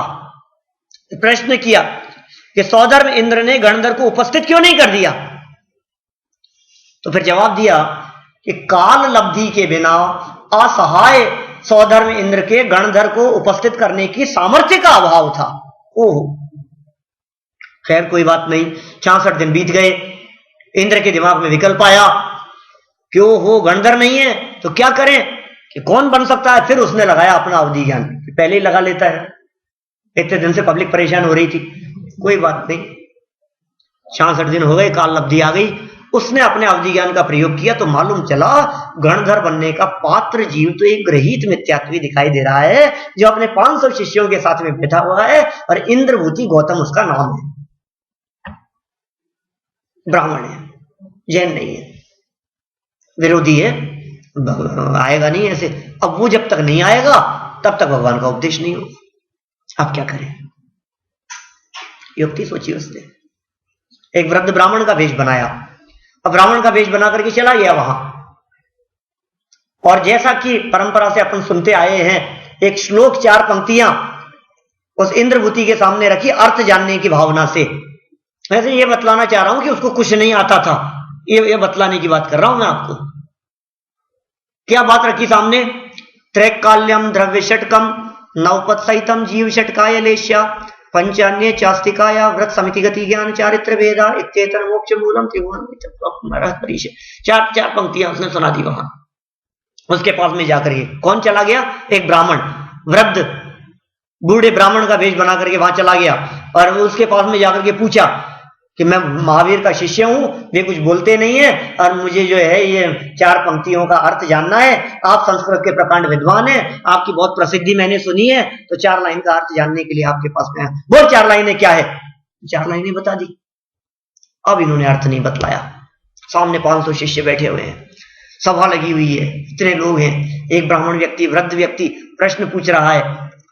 ऐसा नहीं है संस्कृत का प्रकांड विद्वान, 4 लाइनों का अर्थ जानना उसके लिए बहुत आसान था कि 4 लाइन का अर्थ नहीं बता सकता? हो बता सकता है, जान भी गया था, अर्थ ख्याल में भी आ गया था, तो बताया क्यों नहीं? दिमाग में 3 साल पड़ गए कि बताऊं कि नहीं बताऊं, बताऊं कि नहीं बताऊं, क्या करूं मैं? दिमाग में उलझन चल रही है। क्यों चल रही है उलझन? क्योंकि श्लोक का अर्थ तो साफ साफ है। त्रैकाल्यम, काल 3 होते हैं, द्रव्य षटकम 6 द्रव्य होते हैं, 9 पद सहितम 9 पदार्थ होते हैं, पंचान्य चास्तिकाय 5 अस्तिकाय होते हैं, लिखा है। अर्थ भी बतला दूंगा इसका, लेकिन ये तो नहीं लिखा कि द्रव्य 6 कौन से होते हैं, वो कैसे बताऊंगा? यदि मैंने इस श्लोक का अर्थ बतला दिया और इसने मेरे से फर्दर प्रश्न कर लिया आगे कि 5 अस्तिकाय कौन से होते हैं, 9 पदार्थ कौन से होते हैं, तो वो तो लिखा ही नहीं है, मैं कैसे बताऊंगा? घबराहट उसके चेहरे पर, और इंद्र ने उसकी उस दुखती हुई रग को दबा दिया। क्या बात है, इतने बड़े विद्वान के पास से भी मुझे निरुत्तर लौटना पड़ेगा। ये क्या बकता है, किसका शिष्य है तू? मैं तो महावीर का। चल वहीं चल के बात करेंगे। और क्या चाहिए था? यही चाहिए था। फिर वो आगे चल रहा है, इंद्रभूति गौतम, और चल रहे हैं पीछे वृद्ध ब्राह्मण आगे चल रहा है, इंद्रभूति गौतम उसके पीछे चल रहा है, और 500 शिष्य उनके पीछे चल रहे हैं, बढ़ते चले जा रहे हैं। इंद्रभूति गौतम का तो जो दिमाग है वो 7वें आसमान पर है। मेरे इतने शिष्यों को देख करके महावीर तो वैसे ही घुटने टेक देगा।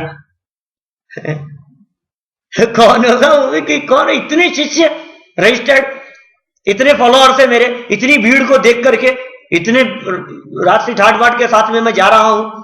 लेकिन क्या हुआ, जैसे ही वहां पहुंचा समूह शरण के दरवाजे पर, और मानस स्तंभ को देखते ही मान गलित हो गया। ओ, देखा तो देखता रह गया, क्या होगा ये? सम्यक दर्शन की प्राप्ति हो गई, वेद विज्ञान हो गया।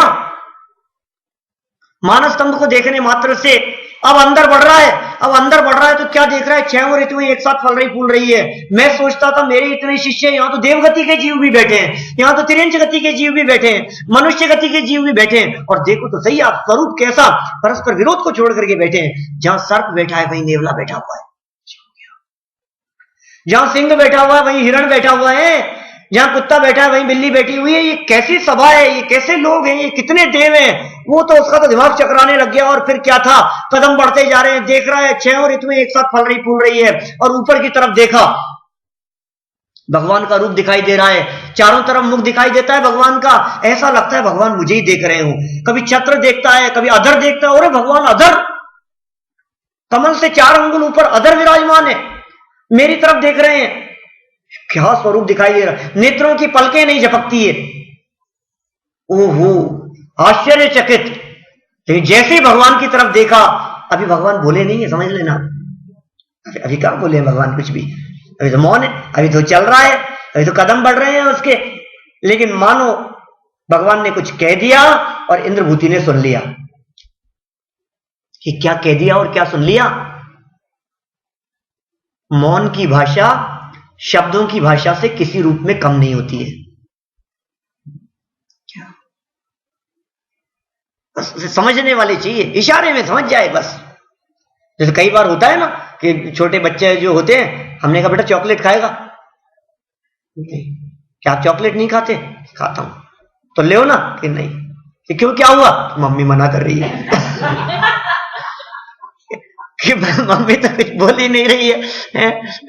माने इशारे में समझ जाता है बच्चा ये किस चीज के लिए हाँ करना है, मना करना है। मौन की भाषा, और मानो मौन उपदेश दिया हो कि अरे मूर्ख, क्या देखता है, किस चीज की तरफ आकर्षित हो रहा है, क्या छह ऋतुएं फलती फूलती हुई दिखाई दे रही है, क्या देवगति के जीवों को देखता है, क्या बाह्य वैभव अष्ट प्रातिहारियों को देख रहा है? अरे मूर्ख, देखने वाले को देख।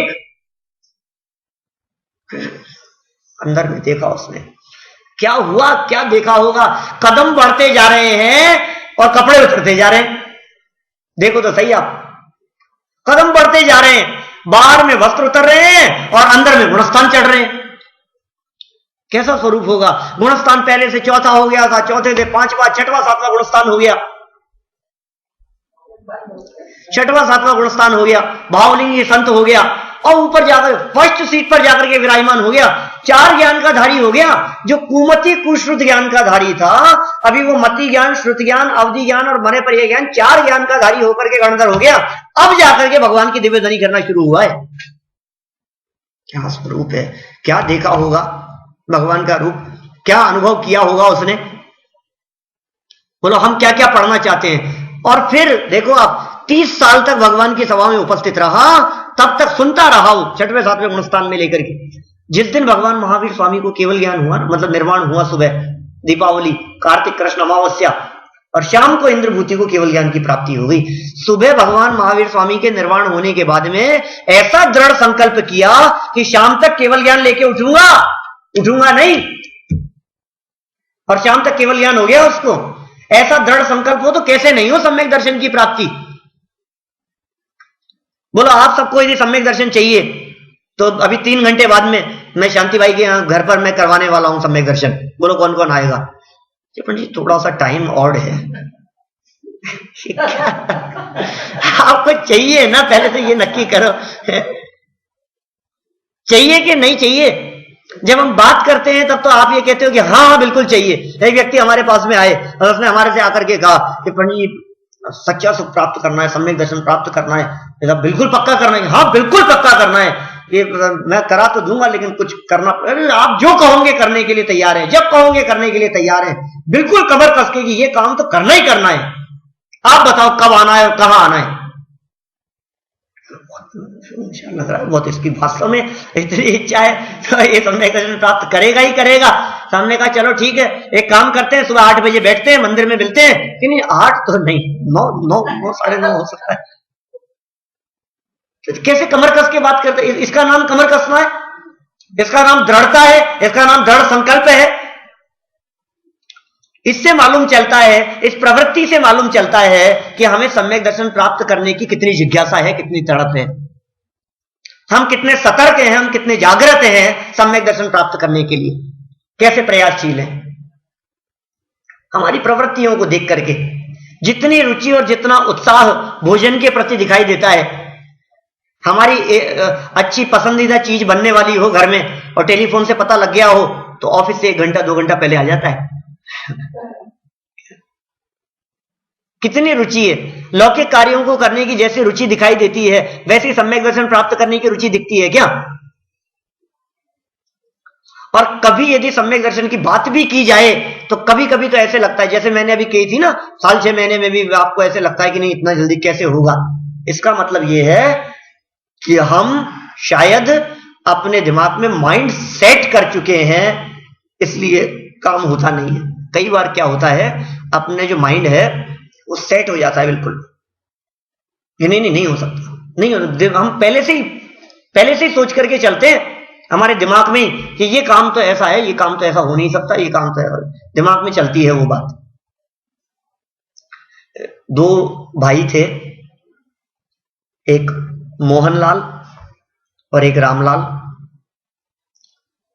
दोनों भाई सो रहे थे रात में और पंखा चल रहा था, आराम से गहरी नींद में सो रहे थे दोनों। थोड़ी देर बाद में, सोने के बाद में, अर्धरात्रि के दौरान दरमियान पावर कट, लाइट चली गई। गर्मी का समय था, गर्मी तेज लगने लगी।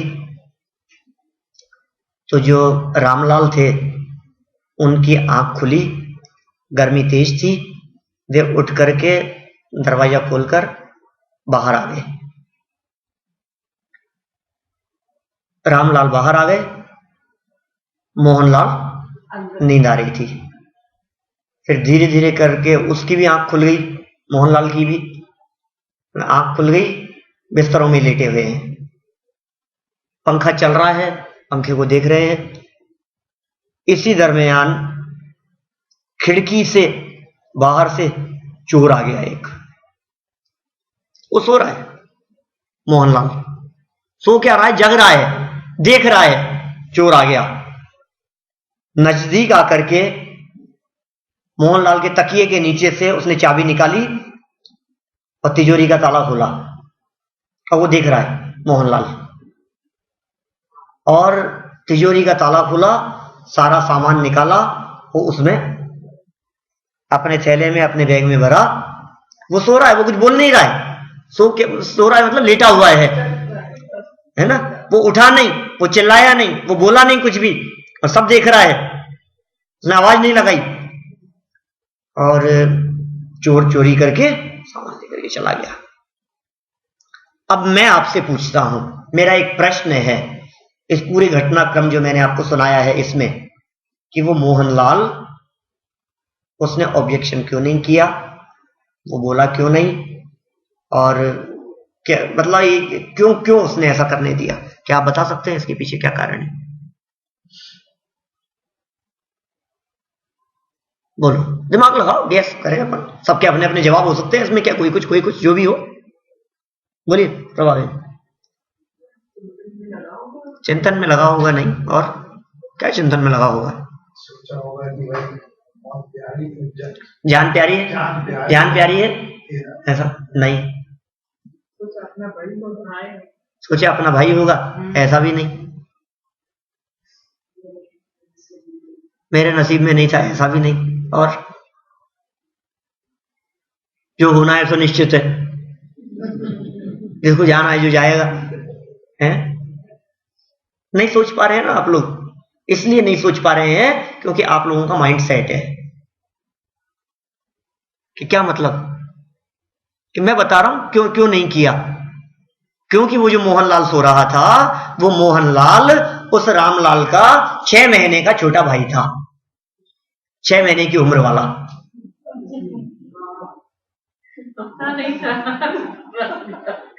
अब आपको ऐसे लगता है मोहनलाल 6 महीने का कैसे हो सकता है? हम हमारे दिमाग, क्योंकि हमें नाम सुन करके मोहनलाल के साथ में आप क्या रिलेट करेंगे?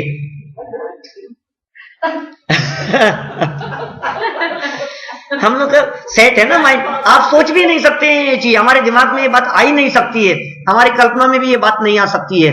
अब बोलो अब वो कैसे बोलेगा, देख रहा है पंखा चल रहा है, फटफट चल रहा है, चेहरा आंख खोल करके देखे जा रहा है, आया दृष्टि उधर घूम रही थी, देख रहा है, क्या करेगा वो?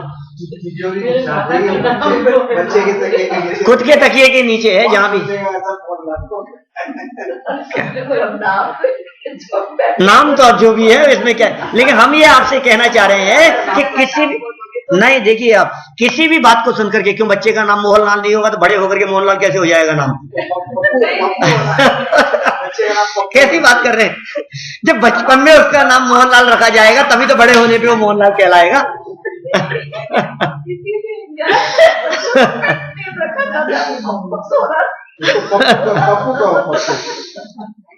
हम ये कहना चाह रहे हैं किसी चीज को सुनने के बाद में हम उस चीज को, हमारे पूर्व धारणा, पूर्वाग्रह, हमने जो आज तक सोचा है, आज तक सुना है, आज तक उस चीज के बारे में जो समझा है, हमारा जो माइंड है वो माइंड उसी दिशा में और उसी प्रकार काम करता है, हम उसके अलावा कुछ सोच ही नहीं पाते हैं। ये ऐसा ही व्यक्ति का स्वरूप दिखाई देता है। तो जब हम सम्यक दर्शन की बात करते हैं तो आपसे जब हम पूछते हैं सम्यक दर्शन के बारे में तो आप कहते हैं सम्यक दर्शन तो बहुत कठिन है। कि क्यों? तो ऐसा ही सुना है हमने। तो किसने कहा सम्यक दर्शन बहुत कठिन है? कहां से आ गई ये बात सम्यक दर्शन कठिन है? 8 वर्ष का बालक सम्यक दर्शन की प्राप्ति कर सकता है। 8 वर्ष का बालक, आप कल्पना करके देखिए 8 वर्ष का बालक कितना सा होता होगा। सोचा है आपने? 8 वर्ष का कर सकता है, लेकिन 60 वर्ष के हो गए भाई, क्रॉस हो गए 60, आपको 61 हो गए ना। अब बोलो, टेंशन नहीं होती कभी हमारे को, घबराहट नहीं होती हमारे को। जो काम बहुत छोटा सा बालक कर सकता हो वो काम यदि काफी उम्र होने के बाद में, मान लीजिए 2 साल का बच्चा हो गया, बोलता नहीं है, टेंशन होने लगी। 2 साल का हो गया अभी तक बोलता ही नहीं, साल 1.5 साल का हो गया अभी तक चलना ही नहीं आया, कुछ सुनता भी है कि नहीं, बोल तो अपने को कैसा लगती है टेंशन। 6-7 साल का हो गया अभी तक घड़ी देखना नहीं आया इसको, टाइम देखना नहीं आता अभी इसको। 15 साल का हो गया अभी तक साइकिल चलाना नहीं आता इसको। मतलब हमारे को मतलब ऐसा लगने लगता है इतना बड़ा हो गया अभी तक भी नहीं, इस उम्र में तो ये काम हो जाना चाहिए। तो 8 वर्ष का बालक सम्यक दर्शन प्राप्त कर सकता है, और 10 वर्ष का हो गया, 15 वर्ष का हो गया, 25 वर्ष का हो गया, 35, 45, 55 साल का हो गया, 65, 75 का हो गया, हमारे को ऐसा लगता नहीं अब तक भी सम्यक दर्शन नहीं हुआ। क्यों नहीं होता है और क्यों नहीं हो रहा है? क्योंकि हमने इस सम्यक दर्शन को बहुत कठिन, बहुत जटिल समझ रखा है। लेकिन सम्यक दर्शन इतना सरल काम है कि अपने को अपने आप के ऊपर भरोसा होना चाहिए। मैं हूं, इस भरोसे का नाम सम्यक दर्शन है। अब क्या चाहिए आपको इसके लिए? हमें अपने अस्तित्व के ऊपर भरोसा नहीं है, हमें अपने आप के ऊपर भरोसा नहीं है कि मैं हूं, अपने स्वरूप के बारे में भरोसा नहीं है, मैं आगे रहूंगा कि नहीं रहूंगा इस बात पर भरोसा नहीं है। जब भी मैं पने की चर्चा चलती है, मैं मर नहीं जाऊं, मैं मर नहीं जाऊं, तन उपजत अपनी उपज जान, तन नशत आपको नाश मान, इतना ही अपना स्वरूप मान करके बैठा है। देह से भिन्न भी मेरा कोई स्वरूप है। जब जानने की बात करते हैं, जब पढ़ने की बात करते हैं, आप चक्षु से देखते हैं कि ज्ञान से देखते हैं? ज्ञान से देखते हैं। कान से सुनते हैं कि ज्ञान से सुनते हैं? ज्ञान से। लेकिन जब चक्षु से देखते हैं आप किसी चीज को, तो आप चक्षु को भिन्न रख करके मैं ज्ञान से जान रहा हूं, ज्ञान से देख रहा हूं, यह अनुभव कर पाते? ऐसा अनुभव हो रहा है? उससे भिन्न तत्व हूं मैं, कोई नहीं होता है हमारे। हम फील ही नहीं कर पाते अपने आप को शरीर से भिन्न, अपने आप को आंखों से भिन्न, अपने आप को कान से भिन्न, अपने आप को इंद्रियों से भिन्न। कैसे कैसे चलेगा, कैसे होगा? आंखें नहीं होगी तो कैसे जानेंगे? कई लोग तो ऐसी बात करने लगते हैं कि मन नहीं होगा तो कैसे जानेंगे। मैं पूछता हूं सम्यक दर्शन कैसे होता है? बोलो, सम्यक दर्शन किसके होता है? सैनिक को होता है क्या? सैनिक को होता है? सैनिक को होता है। सैनिक को होता है, मन वाले को होता है, मन वाले को होता है ना। अच्छा, मन वाले को होता है तो मन से होता है कि नहीं होता है? तो फिर सैनिक को क्यों होता है, सैनिक को क्यों नहीं हो जाता? पहले मन चाहिए। कुछ तो बात होगी ना। सैनिक को ही होता है, मन वाले को ही होता है, लेकिन मन से नहीं होता है। मन पावे विश्राम तब सम्यक दर्शन होता है। ख्याल में आई बात? तो मन पावे विश्राम, कि कब पावे विश्राम? आप लोग विश्राम कब करते हैं? जब थक जाते हैं। आराम कब करते हैं? थकान लगती है तब। तो मन विश्राम कब पाएगा? कब कब मिलेगा मन को विश्राम? कि जब मन थकेगा। तो पहले तत्व विचार, तत्व ज्ञान सहित, विकल्प सहित अपने मन को थकाओ तो सही, तब मन विश्राम को प्राप्त करेगा। अरे निर्विकल्प आत्मानुभूति के लिए पहले विकल्प चाहिए। पहले विकल्पात्मक भूमिका में उस तत्व का निर्णय चाहिए। उस विकल्पात्मक भूमिका में आत्मा का श्रद्धान, आत्मा का ज्ञान, आत्मा का आचरण कैसे होता है, उस आत्मा का स्वरूप क्या है, ये विकल्पात्मक भूमिका में निर्णय किए बिना उस आत्मा का अनुभव नहीं हो सकता है। 3 काल में नहीं होगा उस आत्मा का अनुभव। प्रयास करते रहो आप, शांति से बैठ करके उस आत्मा के बारे में विकल्प चलें। विकल्प चलें। देखो मैं ये कह रहा हूं, निर्विकल्प अनुभूति के लिए विकल्प चलने की बात कर रहा हूं मैं। सोते उठते खाते पीते आपको आत्मा के बारे में विकल्प चले। आत्मा का द्रव्य कैसा है? कि आत्मा जीव द्रव्य है, चेतन तत्व है। क्षेत्र कितना है? कि असंख्यात प्रदेशी है। कि आत्मा का काल क्या है? कि अनादि अनंत, यह आत्मा का काल है। भाव क्या है आत्मा का? अनंत गुण संपन्न पन्ना। आपको भरोसा है कि आपके पास में अनंत गुण है?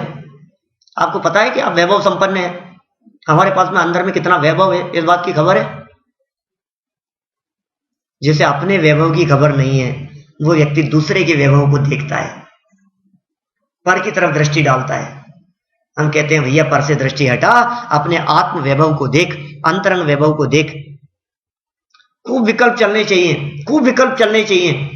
आपको ऐसे लगेगा कि आप क्यों विकल्पों में उलझाने, अरे विकल्पों में उलझाने की बात नहीं कर रहा हूं मैं आपको अशुभ विकल्पों से बचाकर शुभ विकल्पों में आने की बात कर रहा हूं। क्योंकि अशुभ विकल्प टूटकर जब तक शुभ विकल्प नहीं आएंगे, क्यों तब तक शुद्धोपयोग की प्राप्ति नहीं होगी। माने शुद्धोपयोग का मार्ग शुभोपयोग के मार्ग से होकर गुजरता है। आपको भोजन करना है ना, तो भोजन का विकल्प तो आना ही चाहिए। लेकिन एक बात ध्यान रखना, यहां बहुत सावधानी, भोजन करने का विकल्प भोजन करने के पहले जरूर आएगा, लेकिन भोजन के विकल्प मात्र ही करते रहोगे तो भी काम नहीं चलेगा। यदि आपको भोजन करना है तो भोजन के विकल्प भी चाहिए और फिर विकल्प तोड़ करके उसका अनुभव भी होना चाहिए। यही प्रक्रिया है, प्रोसेस यही है। तो वो विकल्प आत्मा के संबंध में हो और फिर वो विकल्प टूटे, तब निर्विकल्प आत्मा की अनुभूति होती है किसी व्यक्ति को। तो फिर साहब ये विकल्प साधक है कि बाधक है? बोलो, आत्मानुभूति में साधक कहें कि बाधक कहें? आप कह रहे हो साधक, तो मैं कह रहा हूं कि जब तक विकल्प रहेंगे तब तक अनुभव नहीं होगा, क्योंकि ये बाधक है। दृष्टिकोण के ऊपर है। जो जो साधक है, जो जो साधक है वो भूमिका अनुसार वो वही बाधक होते चले जाते हैं।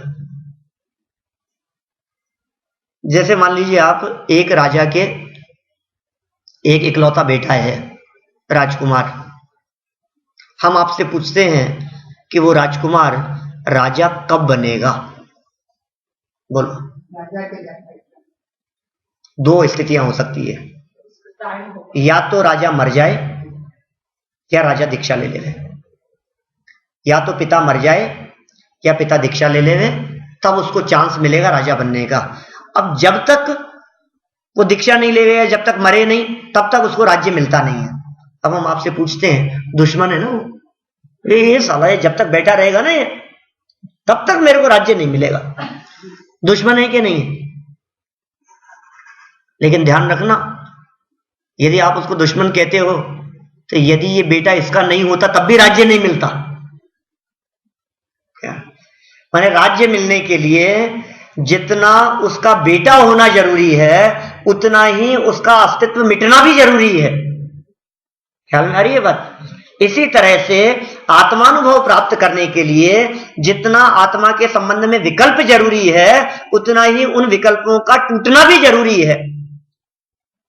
यदि ये विकल्प आत्मा के संदर्भ में नहीं होंगे, यदि वो बेटा उस राजा का नहीं होगा, तब भी राज्य नहीं मिलेगा। यदि ये विकल्प उस आत्मा के संबंध में न होंगे, तब भी निर्विकल्प अनुभूति नहीं होगी। लेकिन जब तक वो राजा मिटेगा नहीं, जब तक ये विकल्प टूटेंगे नहीं, तब तक भी आत्मानुभूति नहीं होगी। माने आत्मानुभूति के लिए ये विकल्प टूटना बहुत जरूरी है कि कब टूटे ये विकल्प, कैसे टूटेंगे ये विकल्प। वस्तु विचारत ध्यावते मन पावे विश्राम, रस स्वादत सुख उपजे अनुभवता को नाम। वस्तु स्वरूप का विचार करते हुए, वस्तु विचारत ध्यावते, वस्तु स्वरूप का विचार करते हुए, वस्तु स्वतंत्रता का विचार करते हुए, कण कण की स्वतंत्रता का विचार करते हुए, एक द्रव्य दूसरे द्रव्य का कर्ता धर्ता नहीं है, प्रत्येक द्रव्य अपनी पर्यायों का कर्ता धर्ता है, ऐसे स्वतंत्र परिणमन का विचार करते हुए, चिंतन करते हुए, मैं ही मेरा कर्ता धर्ता हूं, स्वतंत्र निश्चल निष्काम ज्ञाता दृष्टा आत्म राम, ऐसे स्वरूप का चिंतन करते हुए, मैं ज्ञानानंद स्वभावी हूं, मैं हूं अपने में स्वयं पूर्ण पर की मुझ में कुछ गंध नहीं। इन विचार विकल्पों के चलते चलते चलते चलते जब विकल्प एक लेवल तक पहुंचते हैं, इस लेवल तक पहुंचते हैं कि मन थक जाता है, फिर वे विकल्प भी टूट जाते हैं और निर्विकल्प आत्मा का अनुभव हो जाता है। लगता होगा कि साहब जब भी आत्मा का अनुभव करने के लिए बैठते हैं विकल्पों में उलझ करके बैठ जाते हैं। ऐसा ही एक प्रश्न चंदनवाला ने पूछा भगवान महावीर स्वामी से अनुभव के संदर्भ में। उसने प्रश्न किया कि अरे वर्धमान, बाल्यावस्था की बचपन की बात है कि जब भी मैं तुम्हें देखती हूं मुझे राग से भिन्न, देह से भिन्न चैतन्य तत्व का अनुभव करने की बहुत उत्कंठा जागृत होती है जब भी तुम्हारे को देखती हूं। कोई विधि तो बतलाओ। लेकिन क्या होता है, मैं जब भी उसका प्रयास करने के लिए बैठती हूं एकांत में आत्मानुभव करने के लिए, तो विकल्पों में उलझ करके रह जाती हूं, आत्मा का अनुभव ही नहीं होता है। कैसे होगा आत्मा का अनुभव? तो वर्धमान ने जवाब दिया कि बहुत अच्छा मौसी, बहुत अच्छा प्रश्न किया तुमने। देखो, जब तुम चैतन्य के विचार में लगती हो, जब शांत चित्त होकर के चैतन्य का विचार करने लगती हो, तब विकल्प भी साथ में चलते हैं। किंतु देखना, ये जो विकल्प चल रहे हैं साथ साथ में, ये विकल्प जब चलते हैं उस काल में भी ज्ञान उन विकल्पों को जानने का काम करता है। ज्ञान कहीं उन विकल्पों को करता नहीं है। ज्ञान उस विकल्प के काल में भी उसको जानने का काम कर रहा है। उस चैतन्य के चिंतन के काल में जो किंचित शांति का वेदन होता है वो ज्ञान का काम है, और जो विकल्प है वो राग का काम है।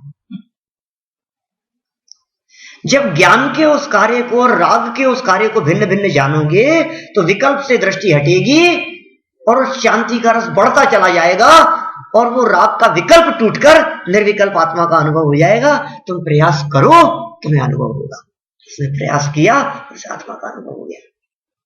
आप प्रयास करें कि विकल्प जो चल रहे हैं, इस विकल्प में, इस विकल्प से भिन्न अपना ज्ञायक तत्व किस प्रकार का है, ऐसा आप जानने का प्रयास करें। देखिए, अभ्यास तो करना पड़ेगा, बिना अभ्यास के काम नहीं चलेगा। सम्यक दर्शन, भेद विज्ञान और आत्मानुभूति के संदर्भ में जो आपके प्रश्न हैं, ये कोई प्रश्न नए नहीं है। मैं बराबर जानता हूं कि आपके प्रश्न बरसों से हैं और बरसों से अलग अलग विद्वानों के माध्यम से आप इन सबके जवाब सुनते रहे हैं। लेकिन सुनने के बाद क्या किया ये बताइए। कुछ नहीं, बस सुन लिया तो कुछ नहीं होगा। हाँ जी, एक बार आत्मा का अनुभव हो गया, उसके बाद वो चला जा सकता है? हाँ, बहुत सुंदर प्रश्न किया आपने।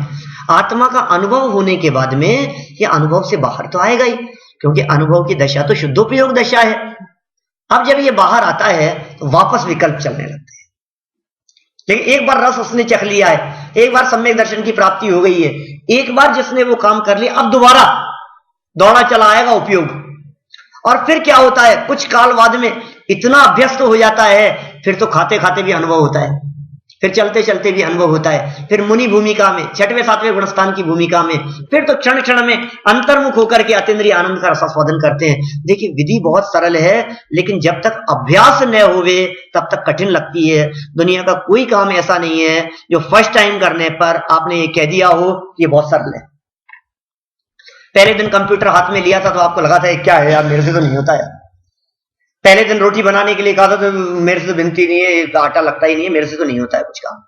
आप जानते हैं, जब छोटा सा बच्चा घुटनों के बल चलता है और आपने पहले दिन ये कहा उसको उंगली पकड़ करके उठा के चलाने का प्रयास, क्या मेरे को ऐसा इतनी देर में तो मैं घुटनों से ही दौड़ लूंगा, क्या समझता होगा बालक। किसी भी चीज को जब आप शुरुआत करते हैं आपको फर्स्ट टाइम वो बात कठिन लगती है, लेकिन जब अभ्यास होता है कहते हैं वो बहुत सरल है। इसलिए आचार्यों ने ये जो प्रतिपादन किया है कि भैया सबसे सरल है निज पद पाना, ये जो आत्मानुभूति है ये बहुत सरल प्रक्रिया है। हम यदि प्रयास करेंगे विकल्पात्मक भूमिका में तत्व निर्णय करने का प्रयास करें, बुद्धिपूर्वक, तो हमारे द्वारा यही कार्य है। इसकी प्रोसेस और प्रक्रिया की चर्चा करते समय आचार्यों ने पंचलब्धियों की चर्चा की है। क्षयोपशम माने उस योग्य ज्ञान का होना, उतना ज्ञान का बुद्धि का विकास होना। विशुद्धि माने परिणामों की निर्मलता, कषायों की मंदता का होना। संयोग से सद्भाग्य से ये हमारे को मिल गई है। क्षयोपशम भी है, बुद्धि भी है और विशुद्धि भी है, कषायों की मंदता भी है। तीसरी चीज स्टेप कहा देशना, तो गुरु के उपदेश, गुरु की देशना हमारे को सद्भाग्य से प्राप्त है। लेकिन इसके बाद जो चौथा और पांचवा स्टेप है वो पुरुषार्थ का स्टेप है, प्रायोग्य लब्धि।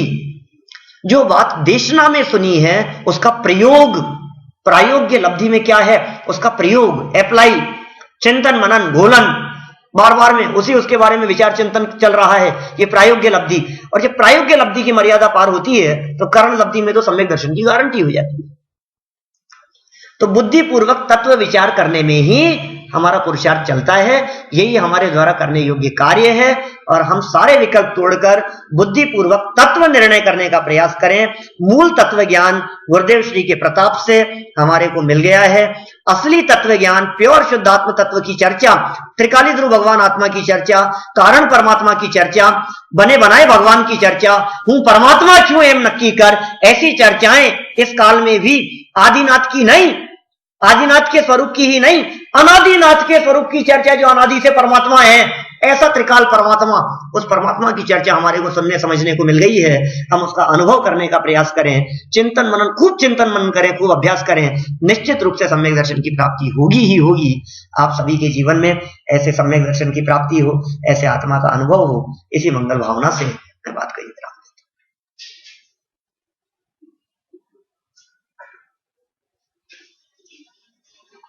जन्माष्टमी।